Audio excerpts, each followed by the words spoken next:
Hi, I'm Bianca Jones. I'm with the Food 24 team, and today we are going to be baking with the Samsung Galaxy Tab S7. We are going to be making berry and white chocolate cheesecake crumb bars, and they are absolutely delicious, and they make the perfect tea time snack, and also, seriously, the easiest baked cheesecake I have ever made.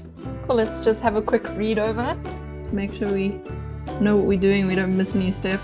It's always a disaster when baking. Cool, first off, we are going to make the crumble base.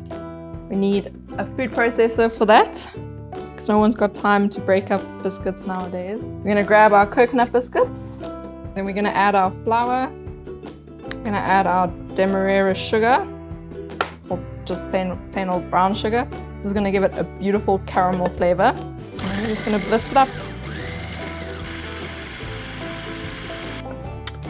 Obviously, everything comes apart. That's how one does it. Just got room temperature butter cubed up. Go in with the hands because nothing works better than your fingers to rub butter into a flour mixture. And we've got a good breadcrumb consistency. Got our baking tray and we've lined it with baking paper. 2 cups of the crumble. Now we're going to press it down. Here we've got our crumble base, which is looking good, and a minor crumb mess over there. And we're just gonna go over the recipe to make sure we got everything. Pop this in the oven, 10 minutes or so. Yeah. Okay, our base is in the oven. We've got our timer on, so we won't forget about it. And onto the filling. So here we've got cream cheese, and then we're gonna go in with brown sugar, vanilla, and 2 eggs.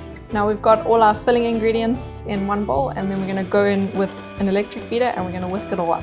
Okay, we've got our base out the oven and we're ready to go in with the filling. Get in here with the spatula to get our cheesecake mixture all over the top of the crumb base. And now for the berries. I'm gonna go in and do a good smoosh there of the berry juices.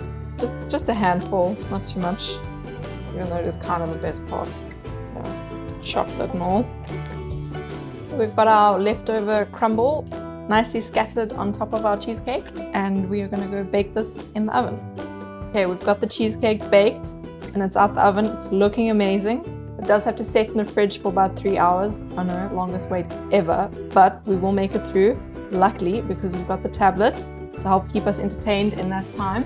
One of the things I love about this tablet is it has amazing cinema-like visual and audio, which means it is great for a binge session on the couch. I love a good scoop scene. Okay, we've got our cheesecake here, fresh out the fridge. So yeah, now we are ready to go in and take a photo and, you know, sneak a bite. Oh yeah, that'll do. There we go, photo all posted. Looks amazing. Thank you for joining us today. And yeah, I'll just be over here binge watching series and eating cheesecake bars.